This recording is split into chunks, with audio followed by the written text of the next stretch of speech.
wa sahbihi wa man tabi'ahu ila yaumiddin. Alhamdulillah dan alhamdulillah, hari ini saya bisa menatap wajah ibu-ibu solehah yang insya Allah di dunia diberikan kesehatan, umur yang panjang, suami yang sayang, yang sendiri diberikan pasangan yang soleh dalam waktu dekat insya Allah, dan yang sudah berumah tangga diberikan keturunan yang soleh-solehah. Mudah-mudahan bukan hanya di sini kita dikumpulkan, tapi kelak Allah mengumpulkan kita di surganya. Amin ya rabbal alamin. Tak lupa salawat dan salam kita sampaikan kepada kekasih kita Rasulullah sallallahu alaihi wasallam, di mana beliau memberikan kita kabar gembira. Insya Allah wanita-wanita yang bisa menjaga kehormatannya, bisa istiqomah mengikuti ajaran Allah dan Rasulnya, Allah kumpulkan di surganya nanti. Bahkan beliau menjamin seluruh umat beliau menjadi penghuni surga. Kullu ummati yadkhulunal jannah illa man aba. Seluruh umatku akan menjadi penghuni surga kecuali yang tidak mau. Yang duduk di sini mau semua insya Allah. Yang tidak mau mungkin ada di luar sana. Ketika sahabat bertanya, siapa yang tidak mau ya Rasulullah?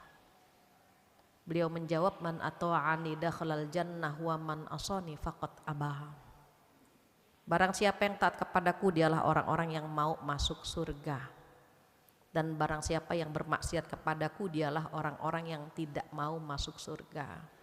Mudah-mudahan kalau kita mendapatkan syafaat beliau dan bisa istiqomah mengikuti ajaran beliau sampai akhir usia kita insya Allah. Amin ya rabbal alamin. Hari ini kita berada di penghujung tahun Masehi. Mungkin ada yang bertanya-tanya, kenapa muhasabahnya di akhir tahun Masehi? Sesungguhnya muhasabah itu bukan di akhir tahun saja. Setiap hari kita memuhasabah diri. Apa yang sudah kita lakukan pada hari ini, malamnya kita muhasabah. Kalau hari ini misalnya kita ngaji, hari ini kita bisa bersedekah, hari ini menservis keluarga, maka kita ucapkan alhamdulillah. Namun kalau hari ini ternyata kita ngerumpi, kemudian bermasalah sama teman, cekcok sama suami, marah-marah sama anak, terlalu banyak dosa yang kita lakukan hari ini, maka malamnya kita istighfar minimal 100 kali. 100 kali itu cuma 2 menit insya Allah. Itu pun normal ya bacanya astagfirullahaladzim, astagfirullahaladzim. Kita ngerumpi 2 jam, istighfar cuma 2 menit insya Allah sebentar. Syukur-syukur bisa ditambah 500 kali, bisa 1000 kali dan begitu seterusnya. Maka ketika kita muhasabah, tema kita muhasabah akhir tahun, karena kebetulan ini wajah-wajah orang sibuk semua yang kalau muhasabah tiap malam gak bisa gitu. Akhirnya muhasabahnya kapan? Ya di masjid ini gitu ya. Harapannya apa? Boleh jadi materi hari ini bisa kita transfer ke saudara-saudara kita yang gak bisa hadir hari ini, dan itu menjadi jariah buat kita. Maka terkait dengan muhasabah, ibu-ibu, adik-adik boleh tolong buka surat Al-Hasyr, surat 59 ayat 18, 19, 20.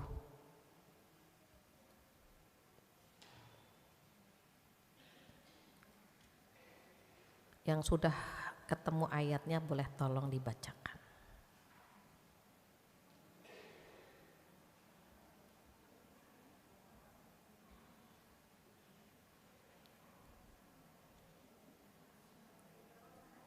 Ayat 18, 19, 20. Surat ke-59. A'udzu billahi minasyaitonir rajim. 8 dari 18. 18. A'udzu billahi minasyaitonir rajim. Wahai orang-orang yang beriman, bertakwalah kepada Allah Dan hendaklah setiap orang memperhatikan apa yang telah diperbuatnya untuk hari esok. Dan bertakwalah kepada Allah. Sungguh Allah Maha teliti terhadap apa yang kamu kerjakan. Dan 19, dan janganlah kamu seperti orang-orang yang lupa kepada Allah, sehingga Allah menjadikan mereka lupa akan dirinya sendiri. Mereka itulah orang-orang yang fasik.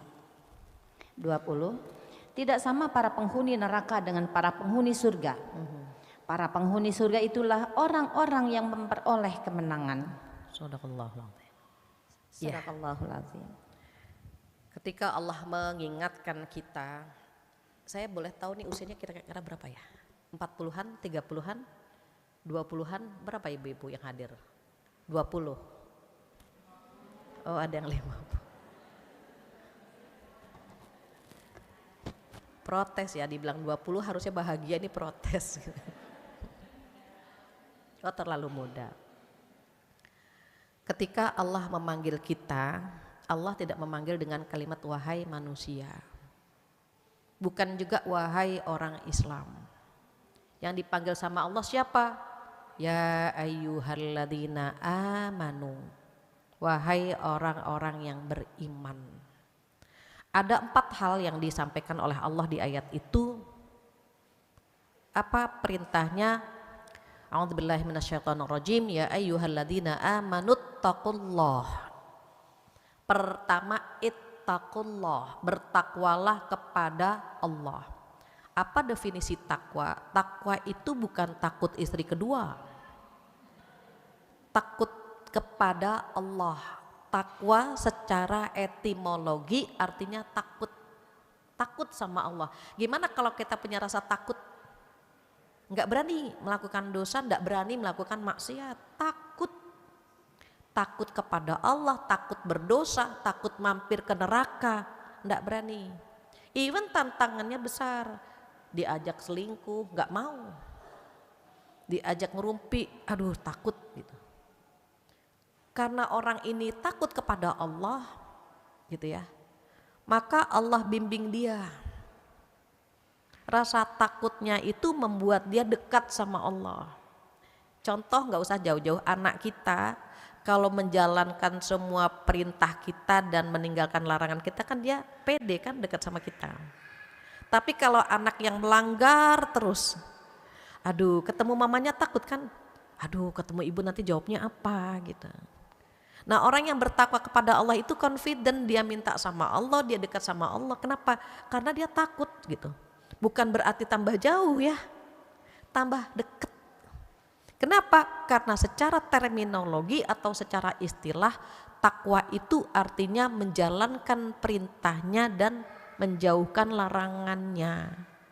Orang kalau udah menjalankan perintah, meninggalkan larangan, gak ada masalah kan? Justru tambah dekat sama Allah, tambah manja sama Allah, tambah gitu. Tambah pengen komunikasi terus sama Allah. Maka kata Allah yang pertama apa? Bertakwalah kepada Allah. Rasulullah SAW pun pesannya itu, ittaqillaha haitsu ma kunta. Bertakwalah kepada Allah di mana saja kamu berada, di mana saja. Di mana saja, bersama siapa saja, kapan saja, takut gitu. Kenapa? Takut ini yang bisa menyelamatkan kita dari api neraka. Itu yang pertama, takut. Yang kedua apa? Kata Allah, wal tandur nafsum ma qaddamat lighad.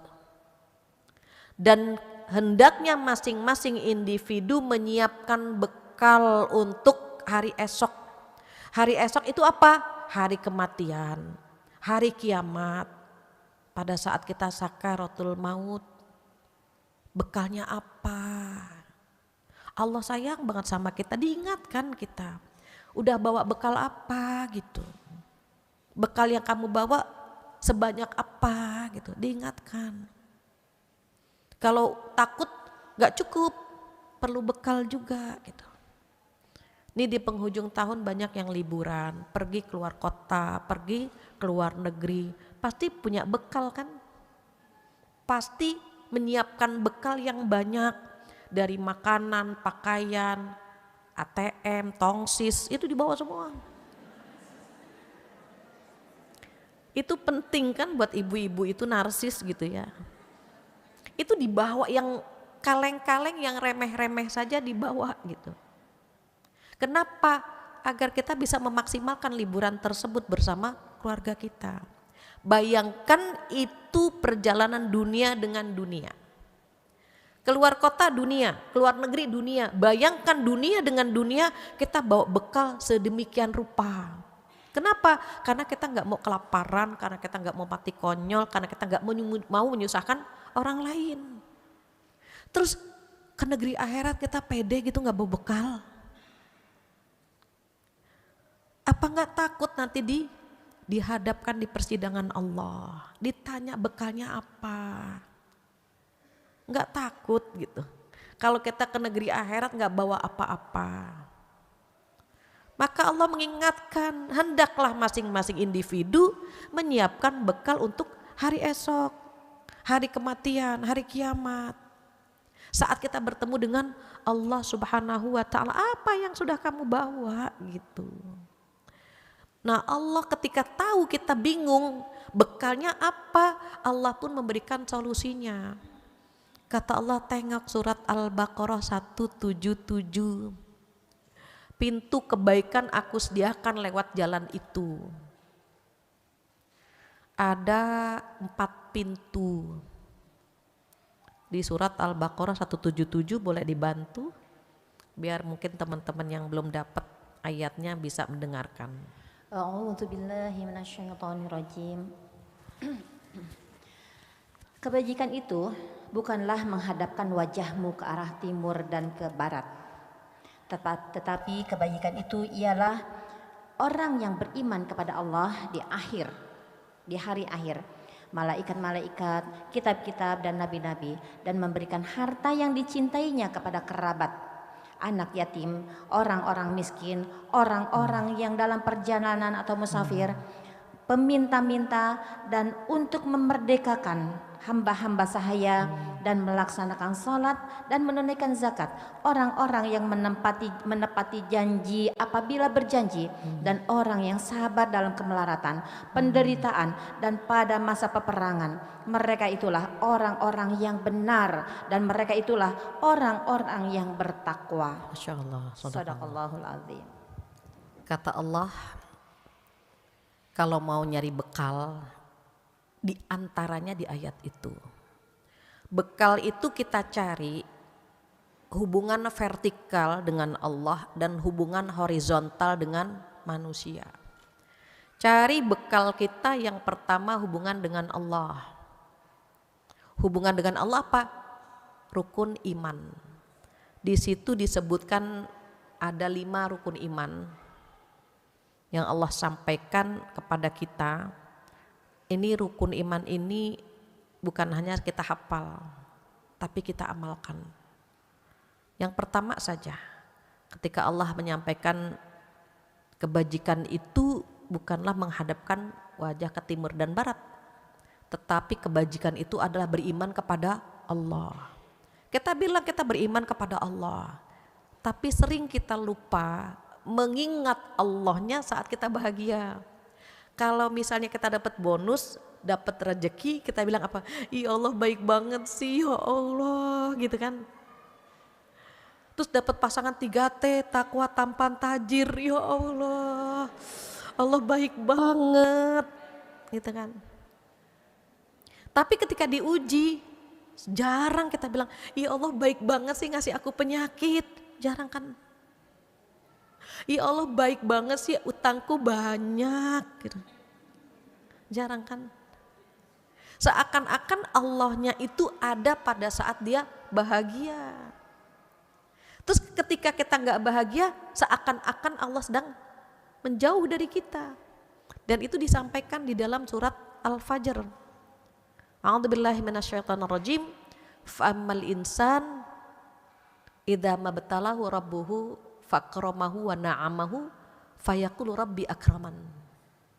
Adapun manusia kalau diuji dengan kenikmatan, dengan kebahagiaan, dengan kekayaan, mereka bilang Tuhanku sedang memuliakanku. Wa amma idza mabtalahu faqadaru alaihi rizqahu fayaqulu rabbi ahanan. Sementara kalau dikasih kesulitan, dibatasi rezekinya, mereka bilang apa? Tuhanku sedang menghinakanku. Ibu boleh buka biar diingat lagi. Surat Al-Fajr itu 89,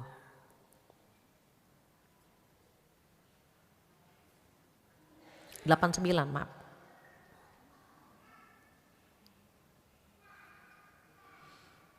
Fa'ammal insanu idza ma batalahu rabbuhu fa'akramahu wa na'amahu fayaqulu rabbi akraman. Wa amma idza ma batalahu faqadara alaihi rizqahu fayaqulu rabbi ahanan. Ini manusia umumnya begini. Kalau sedang dikasih kenikmatan, sedang dimuliakan, posisinya bagus, dapat popularitas, identitas, fasilitas, isi tas. Mereka bilangnya, oh Allah sedang memuliakanku. Tapi kalau diuji dengan kesulitan, dibatasi rezekinya, diuji dengan penyakit, kehidupan yang sulit, utang yang melilit, mereka bilang Tuhanku sedang menghinakanku. Maka kata Allah apa? Kalla, jangan begitu gitu. Itu persepsimu salah, wahai hambaku, enggak begitu. Bisa jadi saat Allah mengangkat derajat kita justru dikasih ujian. Itu bedanya sayangnya kita sama hamba dengan sayangnya kita sama sesama dan sayangnya Allah kepada hamba itu berbeda.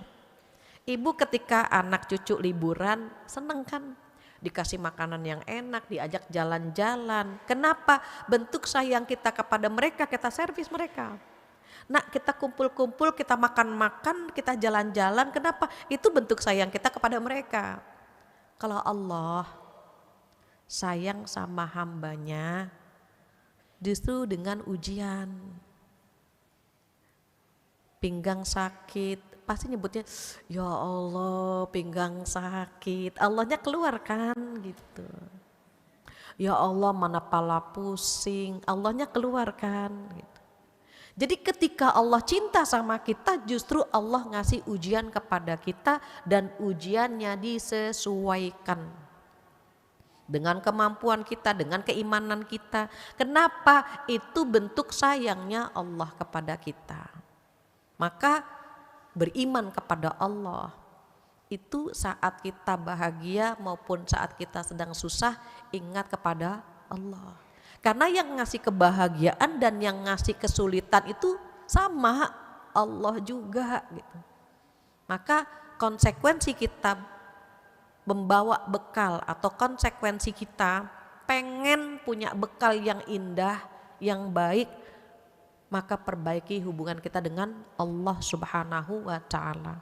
Itu iman kepada Allah itu bukan hanya Allah ada, enggak, dari semuanya. Husnuzon sama Allah, ya Allah, Allah sedang ngasih ujian. Pasti setelah ini ada hikmah yang akan Allah berikan. Pasti ada manfaat yang akan kita dapatkan. Begitu juga iman-iman dengan yang lain. Dengan malaikat, dengan kitab-kitab, dengan para nabi, dengan hari kiamat. Yang Allah sebut di situ hari kiamat dulu ya. Kenapa? Biar kita ingat. Agar kita punya bekal saat kita bertemu dengan Allah, saat kita dihadapkan di persidangan Allah dan seterusnya, maka Allah mengingatkan kita untuk beriman kepada hari kiamat. Di hari kiamat nanti manusia itu kan terbagi dua ya Bu. Ada yang ngambil kitab dengan tangan kanan, ada yang ngambil kitab dengan tangan kirinya. Tangannya itu udah otomatis. Kita pengen banget ngambil dengan tangan kanan, tapi tangan kiri yang bergerak itu bisa. Siapa yang gak pengen ngambil kitab dengan tangan kanan? Orang baik-baik itu dengan tangan kanan. Insya Allah duduknya kita di sini ya. Salah satu cara Allah membimbing kita agar kita mengambil kitab dengan tangan kanan. Jadi kalau orang yang pernah punya dosa, dibuka rapotnya kan, dibuka rapotnya, aduh ada merahnya. Ya Allah, saya pernah begini, ada rapot merah di buku kita. Terus kita tandain, udah lihat yang lain dulu. Lihat yang lain, oh rapotnya biru gitu kan. Alhamdulillah ngaji di Darussalam, ngaji di sini, ngaji, oh rapotnya biru. Oh pernah sedekah, pernah tersenyum sama orang-orang di sekitar kita, biru. Terus kita balik lagi ke rapot yang merah tadi. Kita buka, Allah sudah menggantinya dengan rapot biru. Kenapa? Boleh jadi kita pernah menutup rahasia saudara kita. Maka Allah tutup aib kita di hari kiamat. Maka setelah rapotnya biru, baru kita bilang sama teman-teman kita apa? Ha umqra'u kitabiyah. Silakan lihat rapotku, coba. Bangga karena isi rapotnya bagus. Maka kita diingatkan agar punya bekal, karena nanti ada rapot gitu.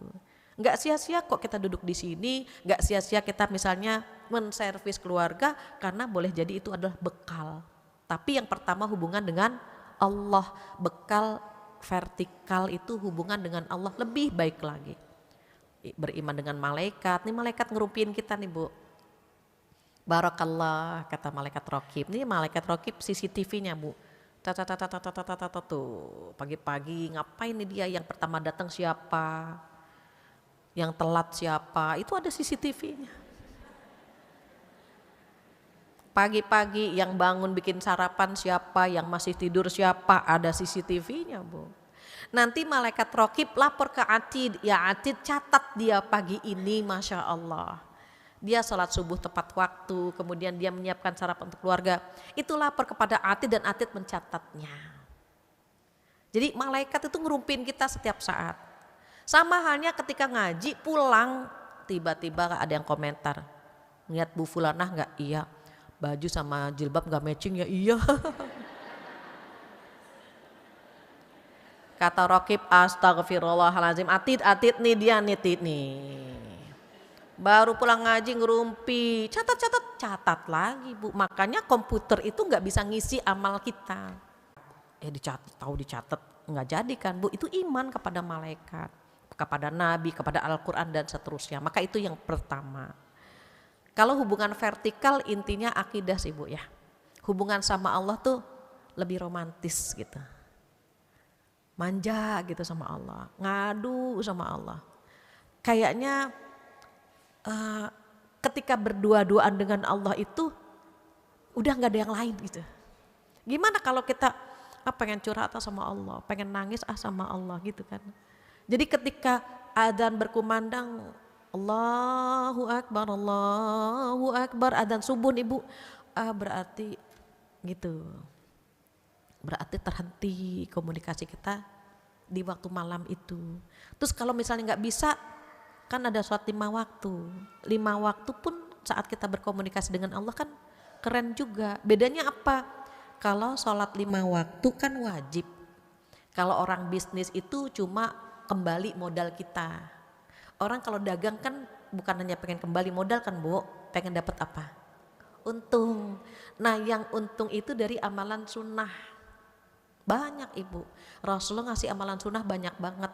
Sholat qobliyah ba'diyah, puasa Senin Kemis gitu kan, sedekah. Sedekah yang paling gampang kan senyum aja tiap hari. Yang penting ada temannya. Jangan pengen sedekah tapi gak ada temannya gitu. Itu indah. Allah tahu semuanya. Sekecil apapun, maka jangan pernah meremehkan amal sekecil apapun, karena boleh jadi amal yang kecil tadi mengantar kita ke surga. Tapi jangan juga menganggap remeh keburukan sekecil apapun. Kenapa khawatir keburukan yang kecil tadi yang membuat seseorang masuk ke dalam api neraka. Jadi kita dijaga hubungannya dengan Allah. Bayar kodok sudah atau belum? Terus istiqomah atau tidak. Kadang-kadang kita tuh Bu, mohon maaf, manusia ini kata Allah ada 3 golongan kan Bu. Golongan yang pertama, golongan yang zalim terhadap dirinya sendiri. Apa zalim? Zalim itu tidak menempatkan sesuatu pada tempatnya. Waktunya sholat tidak sholat, waktunya zakat dia tidak zakat, harusnya sama suami taat dia tidak taat gitu.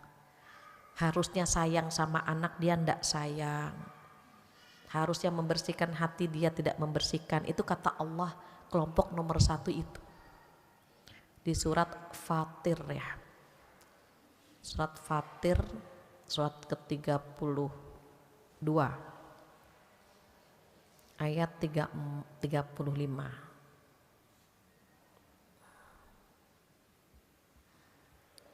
A'udzubillahi minasyaitonirrajim.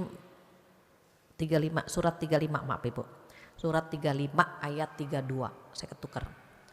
Ayatnya a'udzubillahi minasyaitonirrajim. Summa awrasnal kitabal ladzina astafaina min ibadina. Faminhum zalimun linafsihi wa minhum muqtasid wa minhum sabiqun bil khairati biidznillah. Apa artinya kemudian Al-Quran ini kami wariskan kepada hamba-hamba yang kami pilih. Kita diwarisi Al-Quran. Tapi kata Allah, ketika kita diwarisi Al-Quran, maka manusia terbagi menjadi 3 golongan. Golongan pertama, zalimul linafsih, menzalimi dirinya sendiri. Tadi dosanya banyak, sama dosa seneng banget gitu. Kayaknya kalau nggak bikin dosa dia masuk angin. Jadi bikin dosa, perintah ditinggal, larangan dikerjakan gitu. Itu kata Allah zalimul linafsi. Yang kedua siapa? Yang kedua wa minhum muqtasid. Yang kedua adalah orang-orang yang pertengahan. Boleh jadi kita orangnya. Apa orang pertengahan? Orang pertengahan itu 50-50 STMJ. Sholat terus, maksiat jalan. Nah itu muqtasid tuh Bu. Ekonomis, hemat. Dia ibadahnya nggak lebih tapi dosa juga nggak berani. Kita kan tipe-tipe begitu kan Bu. Habis ngaji, alhamdulillah udah puas banget gitu, dapat pahala. Alhamdulillah udah ngaji, ya Allah ngerumpi sedikit matu nggak apa-apa gitu. Yang penting kan sama suami setia, cuci mata sih tuh gak apa-apa. Nah itu muqtasid tuh begitu. Jadi kalau misalnya dia capek, dia akan bilang sekali-kali gak apa-apa, kali gak duha, gak qobliyah ba'diyah, enggak gitu. Enggak puasa sunnah sekali-kali boleh lah gitu. Ini kita banget gitu ya, kita banget sering istirahat. Yang gak apa-apa, menepi boleh. Menyerah jangan udahlah pasrah, terserah deh gimana kayak nanti meninggalnya, enggak, jangan begitu. Nah ketika kita sadar, menyadari bahwa kita di kelompok nomor 2 yang 50-50, kita pengen dong ke kelas 3. Memang kelas 3 siapa? Kata Allah wa minhum sabiqun bil khairati biidznillah. Kelompok nomor 3 adalah orang-orang yang selalu berlomba-lomba, bergegas-gegas melakukan kebaikan. Tapi ada kalimat ujungnya Bu, biidznillah, dengan izin Allah. Kita duduk di sini nih karena izin Allah. Kita bisa sholat sunnah dengan izin Allah, bisa puasa sunnah dengan izin Allah, bisa sedekah dengan izin Allah, yang umroh pun dengan izin Allah. Banyak kan yang gak dikasih kekuatan sama Allah kan Bu. Contohnya gini, ketika adzan berkumandang, Allahu Akbar, kita tahu kan itu adzan, kita jawab Allahu Akbar gitu ya. Asyhadu an la ilaha illallah, jawabannya sama kan? Asyhadu anna Muhammadar Rasulullah, jawabannya sama. Tolong perhatikan ketika muadzin bilang begini, hayya 'alas shalah, jawabannya apa Bu? La haula wala quwata illa billah. Dipanggilkan sama muadzin, ayo kita sholat gitu kan Bu. Ada yang dikasih kekuatan sama Allah besar, dia langsung ngambil air wudhu, laki-laki langsung ke masjid atau ke musola. Tapi ada yang dikasih kekuatannya sedikit, nanti aja pas udah qomat baru jalan, itu masih mending. Ada yang dikit banget, nanti ajalah sholatnya di rumah. Tapi telat banget gitu. 2:30 baru sholat gitu. Terus dia udah terlambat kan, tapi tetangganya sholat zuhurnya jam 3 kurang seperempat. Dia merasa baik banget bu. Ya Allah, aku masih mending kan 2:30, dia jam 3 kurang seperempat. Itu contoh betapa kekuatan itu Allah yang ngasih. Kita pernah kan bu begitu, makan dulu mendingan makan dulu inget sholat daripada sholat inget makan. Nggak tahu dalilnya dari mana gitu. Yang ada tuh hadisnya sholat isya. Karena kan isya agak panjang kan bu waktunya. Itu pun cuma sekedar menghilangkan lapar saja, bukan sepiring, 2 piring, terus cendawa, terus rebahan, enggak gitu. Kita kan melebih-lebihkan terkadang bu. Nah, saat kita duduk di sini pun sama. Even awalnya enaknya di rumah, enaknya tarik selimut, nonton TV, anak libur, kan ibadah juga sama anak-anak, betul. Setan tuh lebih licik dari apa yang kita bayangkan bu, dia punya dalil juga punya. Di rumah tuh ibadahnya banyak, begini gitu kan bu. Tapi dia langsung mandi, ayah ibu mau berangkatnya kemana? Ke Masjid Darussalam mau ngaji. Iya bu. Tahu bu, suami kita dapat pahala, kita dapat pahala. Cium tangannya. Jangan mau ngaji berantem dulu, ayah mau berangkat dulu. Kemana ngaji? Ayah mau berangkat ke kantor, ibu mau ngaji. Masya Allah.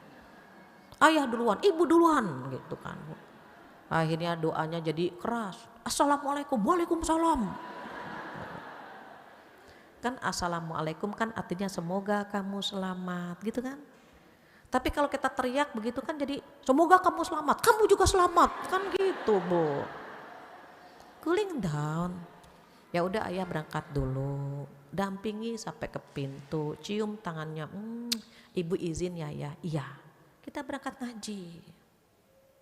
Terus kita pergi ngaji kan dapat pahala. Suami yang mengiskinkan di rumah pun dapat pahala yang sama dengan yang kita dapatkan tanpa dikurangi sedikit pun. Enak banget bu.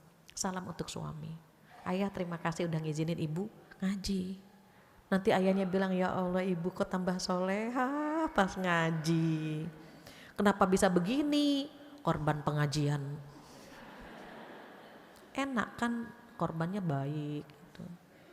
Jadi ternyata kita perlu menyadari bahwa ketika kita bisa romantis sama Allah. Bisa manja sama Allah itu atas izin Allah. Karena Allah ngundang kita bu setiap saat bu. Diundang sholat sunnah, diundang puasa sunnah, diundang umroh, diundang gitu kan bu. Cuma ada yang bisa kita penuhi undangan Allah, ada yang tidak bisa. Termasuk duduk di sini nih undangan Allah.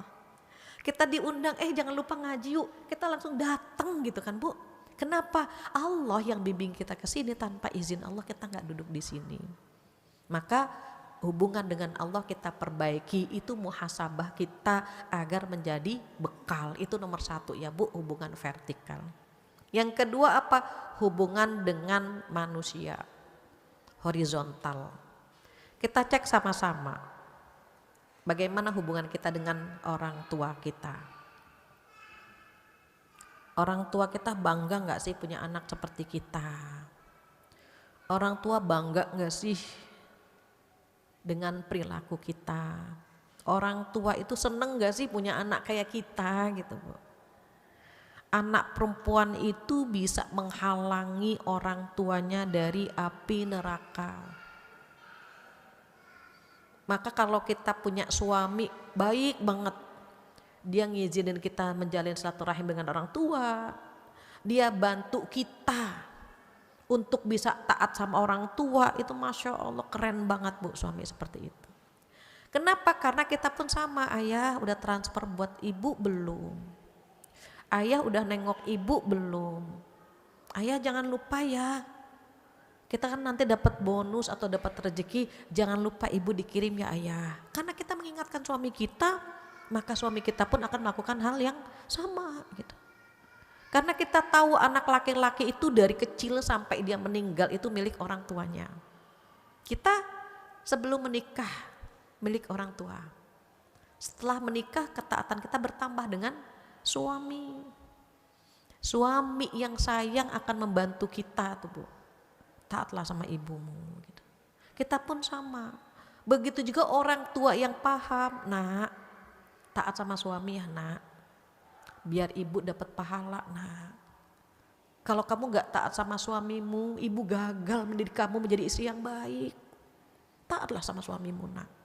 Dia akan paham betul bagaimana mendidik anak-anaknya. Kalau anak laki-laki, nah jangan lupa royal ya nak sama anak istrimu. Bahagiakan mereka nak. Itu kewajibanmu dan begitu seterusnya. Seandainya menantu dengan mertua akur itu gak ada pohon lidah mertua tuh gak ada Bu. Ini ada pohon lidah mertua tajam, kenapa? Yang ngasih nama tuh siapa? Padahal kan gak harus ada pohon lidah mertua. Seandainya masing-masing paham. Cuma memang yang pernah saya singgung, kita kalau ditegur sama orang tua kita gak baper Bu. Tapi kalau yang negur mertua agak baper gitu. Orang tua komentar begini, nak kamu tidur terus sih nak, iya Bu ngantuk, begitu kan biasa kan. Tapi kalau mertua yang ngomong, nak kamu tidur terus nak, ya Allah mertua gini amat sih punya mertua gitu kan Bu. Sama kalimatnya, cuma kitanya baper kalau mertua yang bicara. Disitulah ketika kita jadi mertua gimana ya caranya biar dia gak tersinggung gitu. Bisa jadi lewat anak kita, nak tolong pasanganmu dinasehati biar begini, begini, begini. Itu lewat anak kita. Karena kalau anak kita dia gak tersinggung kan Bu. Nak tolong jangan gini, gak tersinggung. Tapi kalau mertua yang bicara agak tersinggung. Sama kalau anak yang ngomong ke kita gak tersinggung. Bu nanti gini, gini, ya gitu kan. Sering kan, Bu bisa tolong bikinin nasi goreng gak? Gak apa-apa kan? Ya nak, iya. Coba kalau mantu yang ngomong gitu. Oh, ibu akan menantu kualat gitu kan Bu. Mertua disuruh bikin nasi goreng gitu. Itu sebetulnya yang bikin hati kita aja sih Bu. Persepsi kita gimana? Kalau kita deket, ya gak apa-apa kan udah deket gitu. Tapi gak bisa tuh Bu. Itu yang bikin mertua sama menantu gak kompak. Dan setan pun bermain di situ. Kalau laki-laki lebih gampang, mohon maaf ya Bu, mantu laki atau mertua laki-laki cenderung lebih gampang. Karena dia kan bicaranya sedikit, perasaannya juga kan gak terlalu banyak gitu kan Bu. Perempuan ini kan Bu yang ngomongnya banyak, perasaannya banyak, nah itu yang agak repot sedikit gitu. Makanya suami itu kalau bisa di copy paste dia dibagi dua, yang satu buat ibunya, yang satu buat istrinya. Repot loh Bu jadi punya suami tuh Bu. Jadi suami repot, kesian. Yang ini istrinya ngadu, yang ini ibunya ngadu. Ya Allah dia bilang kalau bisa dibagi dua saya copy paste deh ini, di copy deh gitu kan Bu. Tapi kan gak bisa. Nah itu hubungan kita dengan orang tua, dengan mertua ya Bu diperbaiki. Sering-sering minta maaf sama orang tua. Buat bangga gitu. Masya Allah nak kamu tuh tiap bulan ngirimin uang buat ibu nak. Dulu mungkin ya anak-anak muda ya. Kalau mentransfer orang tua ngasih buat orang tua kita akan bingung kenapa sih ibu kita nangis terus gitu. Dikasih uang nangis, dikasih hadiah nangis. Kok cengeng banget gitu ya. Setelah saya jadi orang tua Bu, benar Bu. Rapuh sekali hati kita. Kalau sudah berkaitan sama anak, Umi atau ibu ada rezeki, jangan rapuh sekali, kita nangis ibu. Biasanya orang tua kalau udah rapuh, udah sedih, dia bilang apa ya Allah berkahi rizki anakku ya Allah. Aras di atas berguncang hebat mengabulkan doa ibu kita. Jangan pelit-pelit sama orang tua, jangan perhitungan sama orang tua. Orang tua ngasih sayangnya ke kita gak pernah perhitungan kan Bu. Bahagiakan mereka. Ratukan mereka, mudah-mudahan anak-anak kita menjadikan kita sebagai ratu juga gitu. Maka pertama hubungan kita perbaiki dengan orang tua, dengan mertua. Yang kedua dengan pasangan. Sering-sering minta redho ibu sama pasangan. Walaupun misalnya kita bilang sama suami, Mas atau Abang, maaf ya saya suka bikin kesalahan. Iya nanti juga bikin lagi, nggak apa-apa Bu. gayanya minta maaf, nanti siang juga bikin lagi gitu. Ya nggak apa-apa, yang penting redo kan gitu. Suami pun sama kok Bu, dia akan mengatakan hal yang sama. Kalau saya ada salah, saya punya salah gitu. Kenapa? Sama-sama sensitif Bu. Kita saling mengingatkannya begini, kita kan nggak tahu ya Bu, umur kita dikasih jatah sama Allah berapa, nggak pernah tahu. Kita bilang sama suami kita, A atau Mas atau Abang, kalau saya punya salah redo gitu, redo. Kenapa? Kan kita nggak pernah tahu apakah saya duluan atau Abang duluan, kita nggak pernah tahu. Biasanya kalau suami sensitif, udah jangan ngomong gitu, atau iya sama-sama gitu ya Bu ya. Itu berarti keberadaan kita diperhitungkan. Tapi kalau misalnya kita bilang, ayah ibu minta maaf ya, nanti kalau ibu gak ada titip anak-anak. Terus dia bilang, kira-kira kapan ya itu ya. Berarti keberadaan kita kurang diperhitungkan. Apalagi kalau suami nyari surat nikah mulu. Surat nikah di mana sih Bun? Kenapa ya nyari surat nikah? Enggak, itu ada expirednya enggak ya gitu. Ada kadaluarsanya enggak ya? Itu dia udah bosan banget sama kita Bu. Jadi kita perlu ngobrol ya Bu ya, banyakin ngobrol. Ketawa ketiwi, bercanda yang pahalanya banyak tuh sama suami Ibu. Rasulullah itu Masya Allah Ibu sering bantuin Aisyah, bercanda, sering Ibu. Kenapa? Itu pahalanya besar. Kalau sama pasangan atau jangan serius. Ayah ke masjid. Ayah Allah berfirman dalam Al-Quran. Enggak gitu juga. Ketawa ketiwi bercanda itu Masya Allah Ibu. Yang remeh-temeh guntingin kukunya, facialin wajahnya, itu Masya Allah. Kan rumah tangga itu kan seperti pohon Bu, seperti tanaman. Tanaman itu perlu dikasih pupuk, perlu dikasih air kan, disiram. Itu nyiramnya itu cinta, pupuknya itu pengertian. Pagarnya apa? Pagarnya itu keimanan masing-masing. Itu harus dijaga dengan iman. Kalau tahu pahalanya besar, ya Allah Ibu gak akan pernah disia-siakan bersama pasangan itu. Tapi setan gak mau kan Bu kita sakinah. Dibuatlah kita berantem lagi. Kenapa kita berantem terus? Karena kita pakai perasaan. Laki-laki pakai logika. Makanya kita disuruh mikir mulu sama suami Bu. Bu mikir gitu. Kita disuruh mikir terus gitu. Sementara suami kita suruh pakai perasaan. Ayah kalau ngomong pakai perasaan kenapa sih ya? Enggak bisa dia pakai perasaan. Dia to the point, ngomongnya juga sedikit. Cuman ya, oke, ya. Kalau kita kan ayah tau gak ya Allah, ya Allah, panjang. Sebetulnya ayahnya stres ngedengerin kita Bu gitu. Tapi dia dengerin kan Bu, karena dia tahu mendengarkan cerita istri itu membuat istri jiwanya sehat. Jadi istri yang sering didengarkan oleh suami itu jiwanya sehat Ibu. Rasulullah itu begitu, dengerin Aisyah cerita A, B, C, D terus Bu. Ada yang 13, ada yang 23, riwayatnya kan macam-macam Bu. Itu didengerin gitu. Kadang-kadang Aisyah pengen main sama anak-anak, pengen lihat gitu ya Bu ya. Itu ditemenin Bu, Masya Allah gitu. Bahkan kalau bajunya sobek kan beliau jahit sendiri, sendalnya putus dijahit sendiri. Tapi karena suami kita kan bukan Rasulullah, kita harus paham juga, kita pun bukan Aisyah, bukan Khadijah kan gitu Bu. Walaupun berusaha ya Bu ya, menjadikan mereka kan role model kita.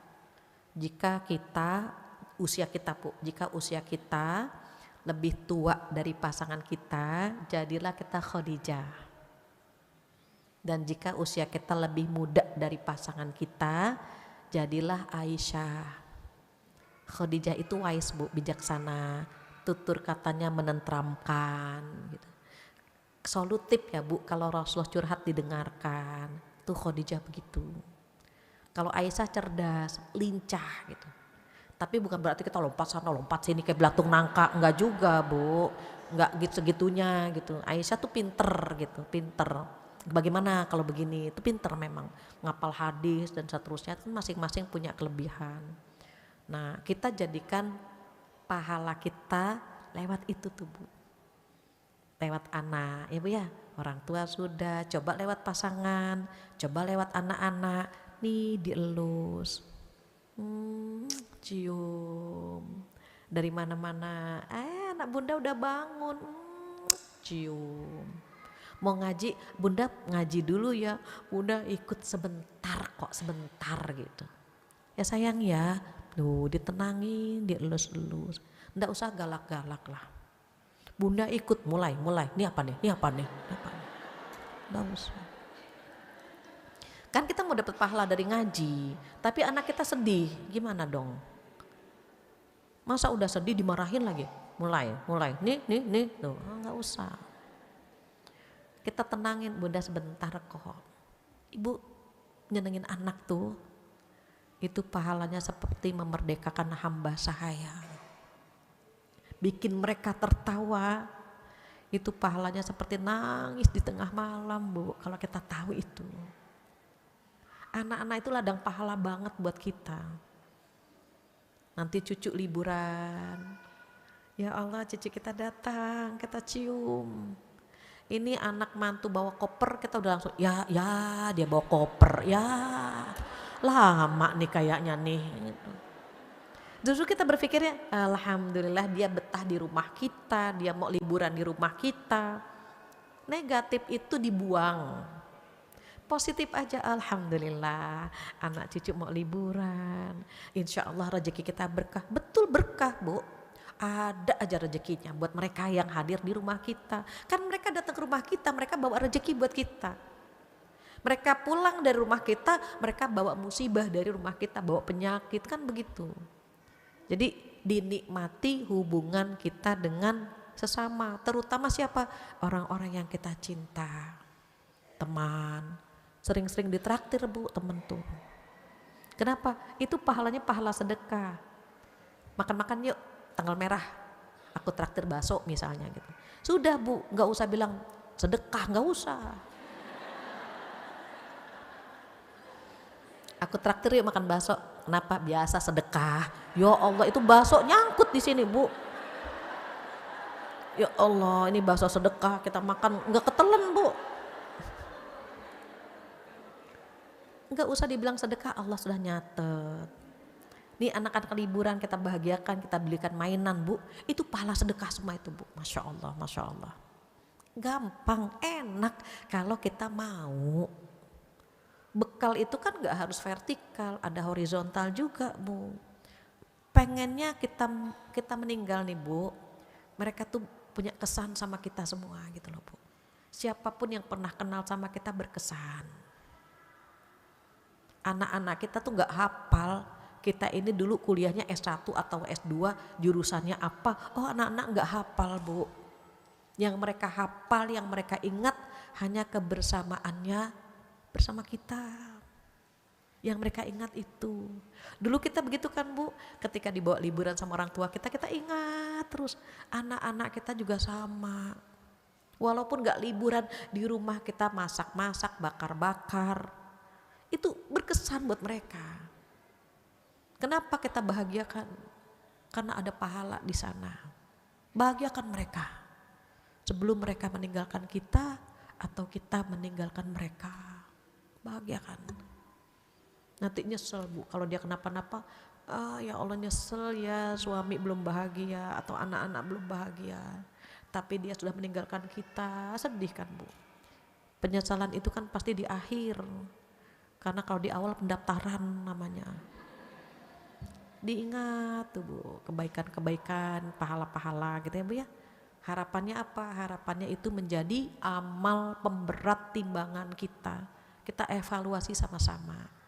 Anak kita bangga gak punya ibu seperti kita. Atau dia menyesal gitu. Kenapa ya ibu saya dia gitu kan Bu, kan ngeri, sedih kita Bu. Tapi kalau kita bangga sama anak-anak, bangga kita sama anak-anak. Ini anak yang pertama, kita kenalkan ini anak yang kedua gitu. Ada orang tua yang, nanti kalau ketemu sama temen ibu, kamu jangan keluar ya, jangan bikin malu ibu gitu.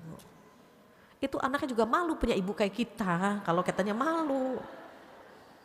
Nanti anak kita bilang apa? Bu, aku mau arisan sama teman-teman, ibu jangan keluar ya. Kan sedih begitu. Bangga, anak kita seperti apa? Bintang. Anak kita tuh bintang di hati kita. Dia bersinar setiap saat di hati kita. Banggalah dengan anak-anak. Karena kita pun seperti mentari kan Bu. Kalau anak kita nyanyi, kasih ibu kepada beta gitu kan Bu. Tak terhingga sepanjang masa. Itu kita dengerin tuh Bu, nangis kita Bu. Hanya memberi, tak harap kembali.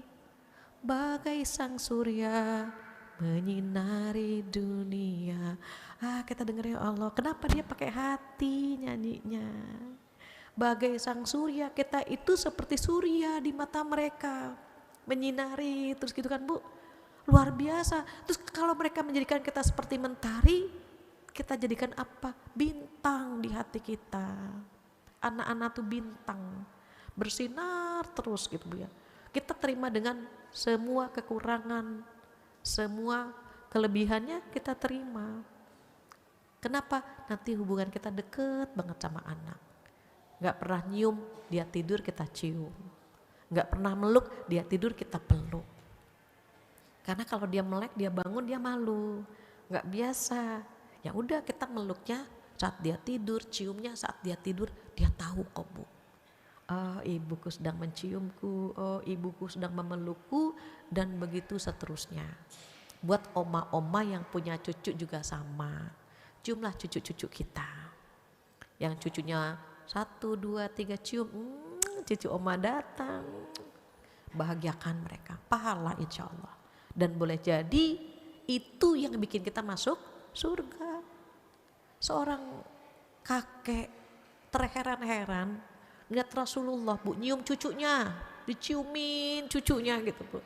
Apa kata sahabat ini, pria ini, ya Rasulullah aku tuh punya cucu banyak, tapi aku gak pernah cium mereka. Apa kata beliau, man la yarham la yurham. Barang siapa yang tidak pernah memberikan cinta, jangan berharap mendapatkan cinta. Dan aku khawatir rasa cintamu sudah dicabut sama Allah. Jadi kalau kita bisa nyium pasangan kita, bisa nyium anak kita, cucu kita, teman kita, ketahuilah bahwa pada saat itu rahmat Allah sedang turun kepada kita. Rahmat Allah turun kepada kita dan kita pantulkan kepada siapa? Kepada yang dekat sama kita. Anak dekat sama kita merasakan cinta kita. Pasangan dekat sama kita merasakan cinta kita. Teman pun demikian, orang tua pun demikian. Kenapa? Karena pada saat itu rahmat Allah sedang turun kepada kita dan kita pantulkan kepada sesama. Alhamdulillah kalau hati kita dipenuhi dengan cinta. Itu anugerah, itu rezeki Ibu. Beruntung, bersyukur bisa nyium mereka. Jadikan itu bekal untuk hari kemudian. Jadi kan ada 4 tadi Bu, takwa, menyiapkan bekal, ditutup lagi dengan takwa, wattaqullah. Kenapa? Karena ada orang yang takut di awal, bisa menyiapkan bekal, tapi gak takut di akhir gitu. Maka Allah meminta kita bertakwa, menyiapkan bekal, kemudian ditutup dengan takwa lagi agar dia husnul khotimah. Jadi dibuka dengan takwa, di tengah-tengahnya menyiapkan bekal, dan kemudian ditutup lagi dengan takwa lagi. Kenapa? Kata Allah di sini, innallaha khabirum bima ta'malun.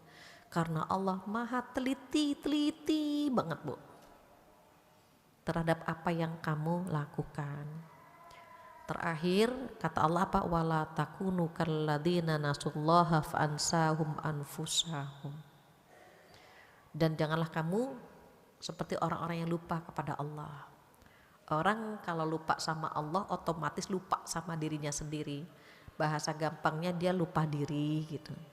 Yang ngasih ini semua Allah gitu kan Bu. Harta, anak, jabatan, ilmu, fisik, Semua yang memberikan adalah Allah. Ini titipan saja. Titipan itu kan kalau diambil ya harus belajar redo gitu. Kenapa kita terkadang enggak redo? Karena kita merasa itu milik kita. Padahal cuma dititipi tapi kita merasa memiliki. Nah kalau sudah menyiapkan ini ya Bu, kita keluar dari sini berharap sekali. Allah redho ya Bu ya. Kita menyiapkan bekalnya, cari deh Bu, hubungan dengan Allah atau hubungan dengan manusia. Intinya punya kemauan menyiapkan bekal.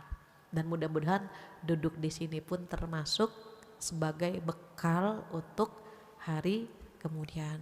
Wallahu a'lam bishawab. Gak terasa sudah jam 10:30. Mungkin kita ngobrol-ngobrol, ada yang ingin bertanya atau ingin menambahkan atau ingin mengurangi. Ada waktu kurang lebih 30 menit, saya kembalikan kepada MC.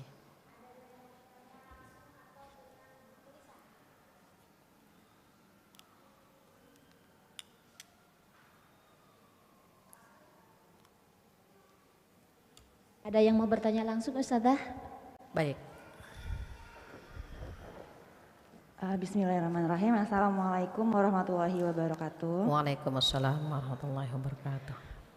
Ustazah, perkenalkan saya Fajrina, ingin bertanya mungkin di luar tema hari ini, ingin bertanya mengenai kode puasa Ramadan. Qadha. Iya, kode puasa Ramadan. Jadi saya kan saat mengandung dan setelah melahirkan itu tidak berpuasa mungkin selama 2 tahun ya Ustazah. Nah itu bagaimana caranya untuk kita, kan itu diwajibkan untuk mengkodo kembali ya, karena saya masih masih kuat untuk berpuasa gitu. Tapi bagaimana kalau kita lupa jumlah puasa yang sudah kita kodok? Apakah itu kita harus bayar fidyah atau tetap harus melakukan kode puasanya? Ya, terima kasih Ustazah. Assalamualaikum warahmatullahi wabarakatuh. Waalaikumsalam warahmatullahi wabarakatuh. Saya tampung atau saya langsung jawab? Langsung ya. Ya, terkait dengan kodok puasa, kodok Ramadan gitu ya. Untuk ibu hamil dan ibu menyusui itu ada 3 pendapat. Pendapat yang pertama, ibu hamil, ibu menyusui seperti orang sakit. Kalau orang sakit nggak puasa, bayarnya apa? Qadha. Itu pendapat yang pertama. Jadi nggak puasa qadha, dihitung saja berapa hari dia nggak puasa gitu. Nah pendapat yang kedua, dilihat yang bikin dia nggak puasa siapa, apakah dirinya atau karena bebinya, karena janin atau karena anaknya. Jika dia nggak kuat puasa karena fisiknya memang lemah, dia nggak puasa, dia sakit ya, maka kalau dia nggak puasa karena dirinya, dia qadha saja. Ini pendapat yang kedua. Tetapi kalau dia nggak puasa demi anaknya atau karena janinnya, misalnya janinnya khawatir tidak berkembang gitu, ada unsur anak di dalam alasan dia tidak puasa gitu ya, maka dia qadha juga, fidyah juga, karena ada unsur orang lain yang membuat dia membatalkan puasa atau tidak berpuasa, entah itu janinnya atau anaknya yang sedang dia susui. Pendapat yang ketiga ini pendapat Ibnu Abbas. Untuk yang ketiga, fidyah saja jika jarak antara anak pertama dan kedua dekat gitu. Ada kan Bu yang nggak boleh ngeliat suami gitu, ngeliat suami hamil, baru di WA hamil gitu kan. Nah yang begitu tuh, yang jaraknya dekat, maka dia boleh bayar fidyah dulu gitu. Nanti ketika anak sudah besar, dia bisa membayar qadha puasa. Nah pilihannya ada di situ. Mau pendapat yang pertama kah, kedua kah, ketiga. Nah qadarullah kalau anak pertama, kedua, ketiga, karena saya merasa masih muda, itu anak-anak dibawa puasa nggak apa-apa, fine saja, nggak ada masalah gitu. Artinya kuat berarti kan fisik kita. Tetapi kalau kita udah cukup umur, hamil gitu ya, itu kadang-kadang perlu nyoba, perlu batalin gitu. Kembali lagi ke fisik kita. Kalau kita ternyata, oh bisa nih diselang-seling puasa batal, ya berarti kan kita bayar qadanya kan cuman sedikit gitu. Tapi kalau kita mengambil pendapat yang kedua, oh kita batalnya karena anak kita, berarti qadha juga, fidyah juga. Kalau pendapat pertama nggak ada perbedaan, batal udah qadha gitu, karena dianggap seperti orang sakit. Tapi kalau pendapat kedua, ini ada sebabnya gitu ya. Yang bikin dia batal dirinya atau anaknya. Bisa dipahami ya Bu yang 3 perbedaan tadi. Kalau yang ketiga fidyah dulu. Nanti anak besar udah nggak hamil lagi, bayar qadha semampunya. Demikian wallahu a'lam. Oh ada lagi, siap. Assalamualaikum Ustazah. Waalaikumsalam. Izin menanyakan Ustazah, seperti tadi Ustazah bilang kalau anak perempuan bisa menjadi perisai bagi Orang tuanya. Betul. Mohon izin penjelasannya Ustazah. Oke. Jadi dulu pada masa jahiliyah, anak perempuan kan dikubur hidup-hidup ya. Mereka malu kalau punya anak perempuan. Itu pun dialami oleh teman-teman di Pakistan ya, waktu saya kuliah di sana. Ketika saya melahirkan anak laki-laki, kedua anak laki-laki lagi, ketiga anak laki-laki lagi, mereka bahagia banget gitu. Seneng gitu, dikasih manisan, dikasih gitu ya Bu ya. Tapi kalau mereka punya anak perempuan, yang lahir anak perempuan, itu mereka sedih gitu. Nah di masa jahiliyah seperti itu. Maka ada seorang bapak cerita kepada Rasulullah SAW. Apa kata bapak ini? Aku benci jahiliyah. Aku benci dengan jahiliyah gitu. Anak perempuan itu menyenangkan. Anak perempuan itu nurut. Anak perempuan itu menenteramkan hati, kata bapak ini. Tetapi jahiliyah memaksaku untuk membunuh anak perempuanku. Aku pernah membujuk anak perempuanku. Aku bilang, nak tolong ambilkan sisir, dia ambilkan. Nak tolong ambilkan air minum, dia ambilkan. Tapi jahiliyah memaksaku untuk membunuhnya. Aku bohong kepada anakku, aku bilang, nak lihat di sumur itu nak, banyak ikannya. Ketika dia menengok ke sumur, aku tendang dia, aku ceburkan dia ke dalam sumur. Dan bapak itu nangis ibu. Sampai Rasulullah pun ikut menangis. Apa kata Umar? Wahai bapak, hentikan ceritamu. Engkau sudah membuat Rasulullah menangis. Apa kata Rasulullah? Biarkan ya Umar, biarkan. Biarkan agar dia merasakan nikmatnya dengan kehadiran Islam, merasakan indahnya Islam. Dari situ kita bisa melihat bahwa perempuan itu dulu gak dihargai. Maka Rasulullah mensupport untuk mendidik anak-anak perempuan gitu. Maka beliau menyampaikan jika punya anak perempuan 3 dan kamu bagus mendidiknya, surga bagimu. Terus ada yang bertanya, kalau 2 bagaimana ya Rasulullah? 2 kalau kamu bagus mendidiknya, surga bagimu, terhalang dari api neraka. Jadi syaratnya kita betul-betul bisa menjaga dia. Seandainya Rasulullah ada dan kita bertanya, kalau 1 bagaimana ya Rasulullah sallallahu alaihi wasallam? Pasti jawabannya sama. Kalau kamu bagus mendidiknya, surga bagimu. Tuh anak perempuan luar biasa ibu.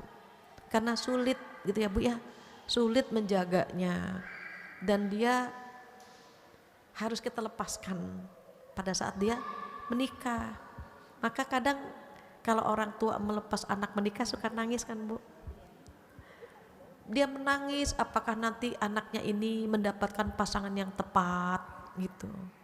Dia nangis apakah nanti pasangannya bisa membahagiakan dia. Atau sebaliknya dia nangis apakah nanti anaknya bisa bertanggung jawab dengan rumah tangganya. Jadi kalau kita punya anak perempuan, bagus mendidik mereka, insya Allah surga buat kita. Karena kata Rasulullah apa? Anak itu menjadi perisai orang tuanya dari api neraka. Ibu, kita pakai jilbab hari ini, kita bisa nutup aurat, kita bisa sholat 5 waktu. Orang tua insya Allah dapat pahala ibu. Ketika kita taat sama suami kita menjaga kehormatan kita, orang tua kita dapat pahala dari apa yang kita lakukan. Beruntung kalau kita bisa mentransfer pahala untuk orang tua yang sudah membesarkan dan merawat kita. Demikian, mudah-mudahan kita termasuk yang bisa ya Bu.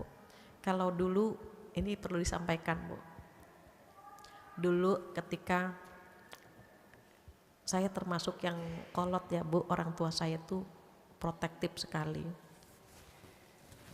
Dulu itu di pesantren saya diputuskan untuk ke Kairo, ke Al-Azhar. Kemudian ayah saya komentarnya begini, nanti ayah cek dulu, ayah lihat dulu. Beliau langsung pergi Bu sama ibunda saya ke Mesir mau ngecek Al-Azhar gitu, dicampur atau tidak gitu. Ternyata di sana bisa ketemu laki sama perempuan begitulah. Pulang ke Indonesia lapor ke Pak Kiai, Pak, anak saya jangan di sana. Ada nggak kampus yang terpisah gitu antara laki dengan perempuan? Saya bilang ayah kan udah di pesantren ya, dipisah laki perempuan, masa kuliah dipisah juga gitu ya? Nggak apa-apa gitu. Apa komentar beliau? Ayah pengen dapat surga dari Fatihah. Saya langsung nangis, wah gitu kan Bu, terharu. Sekarang saya sampaikan ke anak perempuan saya satu-satunya, nak jaga diri, nak jaga akhlak. Umi pengen dapat surga dari kamu nak, karena kalau Umi bisa mendidik kamu dengan baik, Umi masuk surga. Jadi kamu kalau dilarang nggak boleh ini, nggak boleh itu, nggak boleh ini, nggak boleh itu, karena Umi pengen dapat surga lewat kamu nak gitu. Itu disampaikan Bu. Karena saya ketika disampaikan sama almarhum orang tua saya Bu, saya tuh kayak ketampar, ayah pengen dapat surga dari Fatihah Fat gitu. Akhirnya saya bilang ke anak saya begitu, dia diam Bu. Umi kan pengen dapat surga dari kamu nak gitu. Karena memang anak perempuan bisa menjadi tameng, bisa menjadi perisai orang tuanya dari api neraka. Mudah-mudahan perempuan-perempuan di sini menghalangi orang tuanya dari api neraka, insya Allah. Amin ya robbal alamin. Demikian jawabannya Ibu. Satu lagi Ustadz. Satu lagi. Assalamualaikum warahmatullahi wabarakatuh. Waalaikumsalam. Ustazah, maaf ini kayaknya tidak sesuai dengan tema, tapi saya mau nanya nih Ustadz. Ibu dimaafkan, siap. Bagaimana agar kita menerima takdir dari Allah yang saat ini kita alami, padahal takdir yang kita alami saat ini tidak sesuai dengan harapan kita. Terus bagaimana caranya supaya kita ikhlas dengan ketetapan yang menurut kita tuh sebenarnya ini tuh nggak baik gitu. Menurut kita ini nggak baik gitu ya. Ya, makasih Ustadz. Izin ya Bu sebentar. Jadi terkait dengan takdir, ini pertanyaan yang susah sebenarnya. Seandainya kita tidak beriman kepada takdir, mungkin kita stres Ibu. Seandainya kita tidak percaya dengan ketentuan Allah, mungkin kita depresi. Kenapa orang di Jepang, orang di luar negeri yang gak bertuhan, yang gak percaya dengan takdir banyak yang bunuh diri? Kenapa? Oh mereka stres, mereka depresi. Kenapa hidup saya begini? Kenapa saya mendapatkan sesuatu yang tidak saya inginkan, sementara yang saya inginkan tidak Allah berikan? Kita akan banyak pertanyaan kepada Allah saat kita tidak beriman dengan takdir. Sekarang kita buat ilustrasi, ini gadget, ini HP di tangan saya. Karena HP di genggaman saya bebas dong. Saya mau buka WA, buka YouTube, buka IG, buka TikTok, buka apapun terserah saya kan gitu. Kenapa? Karena saya yang memegang HP ini. Tapi kan akan saya rawat biar gak cepat rusak, bagaimana kan gitu. Karena saya sayang dengan gadget ini. Allah menggenggam langit dan bumi. Allah pemilik langit dan bumi, Allah yang menggenggam semua. Ngatur hidup kita itu gampang banget. Dan Allah tahu kualitas keimanan kita bagaimana. Allah tahu yang terbaik buat kita yang mana. Allah gak pernah salah ngasih ujian. Allah gak pernah salah ngasih anugerah. Allah gak pernah salah memberikan takdir buat hambanya. Tapi hambanya yang tidak pernah mau tahu betapa hikmah dari apa yang Allah berikan itu paling indah gitu. Kita buat ilustrasi anak kecil. Anak kecil main pisau. Kita bilang, nak jangan main pisau nak. Nanti tanganmu terluka. Diganti sama Allah kan pakai pisau-pisauan saja, pisau mainan yang dari plastik yang tidak melukai tangannya.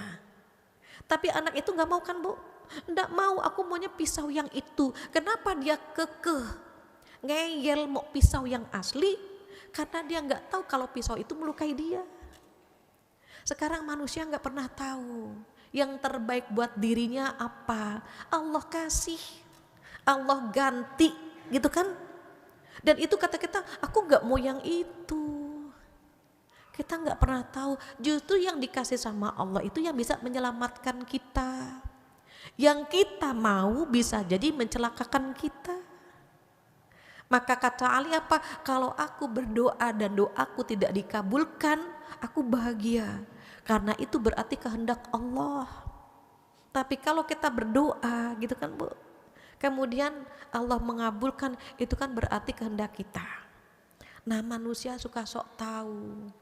Yang terbaik buat dia yang ini ya Allah, bukan kata Allah, bukan yang itu, yang sebelahnya lagi, yang kamu di situ nggak suka gitu. Tapi itu yang bisa mendekatkan kamu kepada aku kata Allah. Kita terkadang protes kan Bu dengan pemberian Allah, padahal ada manfaat yang banyak, hikmah yang banyak. Seandainya hati kita diisi dengan iman kepada takdir, maka kita akan bilang sama Allah, ya Allah, semua yang datang darimu ada yang terbaik buat hamba. Hamba akan belajar redho ya Allah. Hamba akan belajar redho. Kuatkan ya Allah. Kuatkan, ikhlaskan, sabarkan. Penuhi hati hamba dengan redho kepadamu ya Allah. Belajar redho Ibu. Kita lagi belajar ngikutin apa yang Allah mau, bukan yang kita mau. Yang kita mau banyak, tadi punya suami 3T atau 5T, takwa, tampan, tajir, terdidik, terjamin kan gitu. Punya anak 3R, benar, pintar, segar. Yang enak-enak kan kita pengennya. Tapi kan Allah lebih tahu, kalau kamu dikasih itu semua, kamu akan jauh dari aku. Kenapa Fir'aun sombong? Fir'aun gak pernah susah, gak pernah sakit, gak pernah hidupnya sulit. Makanya ngaku Tuhan. Kita kan kalau disentil aja sama Allah dikit, langsung ya Allah, ya Allah, ya Allah. Oh manja banget kan kita sama Allah, dan Allah suka itu. Allah kangen kita menyebut nama Allah. Belajar redho. Keluar dari ruangan ini belajar redho. Kenapa? Semua yang Allah kasih adalah yang terbaik. Belajar mengikuti apa yang Allah mau, bukan yang kita mau. Mudah-mudahan Allah berikan kelapangan hati. Amin insya Allah. Demikian jawabannya ya. Gak ada lagi? Baik, jika tidak ada lagi, saya rasa cukup sekian. Ada pengumuman dulu nggak? Oh siap. Oh iya maaf. Yang dari kertas nih ya, saya bacakan dari satu. Assalamualaikum warahmatullahi wabarakatuh. Izin bertanya Ustazah, apakah ibadah sholat anak yang sudah balik masih tanggungan orang tuanya? Ini khusus buat anak laki-laki. Anak ketika balik sudah mukallaf. Balik itu tandanya apa? Balik itu kalau laki-laki kan mimpi ya Bu. Mimpi basah atau mimpi indah bahasanya. Nah ini yang pertama tahu harus kita. Yang pertama tahu anak laki-laki ataupun anak perempuan balik itu ibunya. Itu yang pertama tahu. Jangan temannya.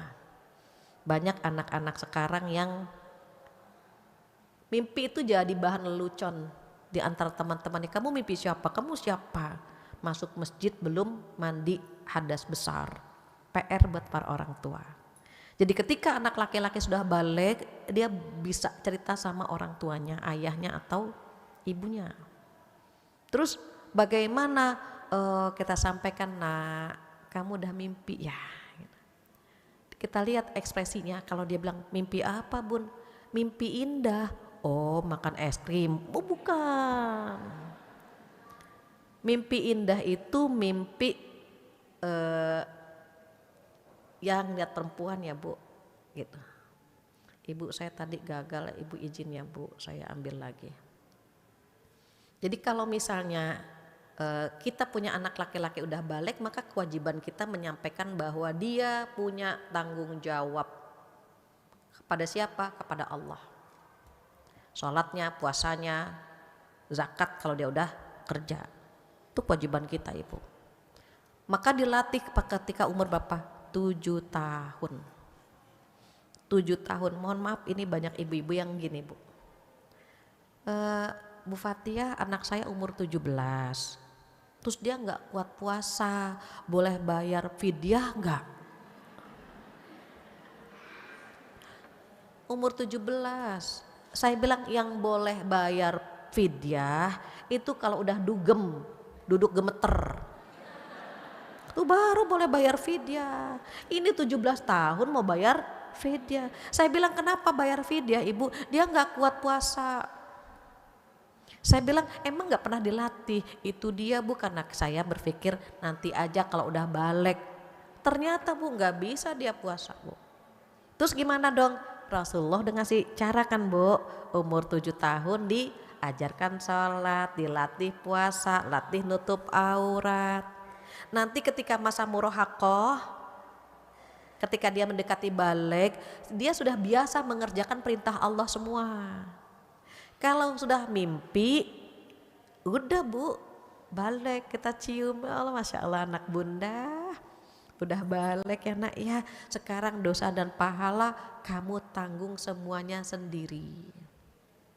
Oh gitu ya bunda, iya kemarin itu pahalanya buat yang mengajarkan, yang mendidik.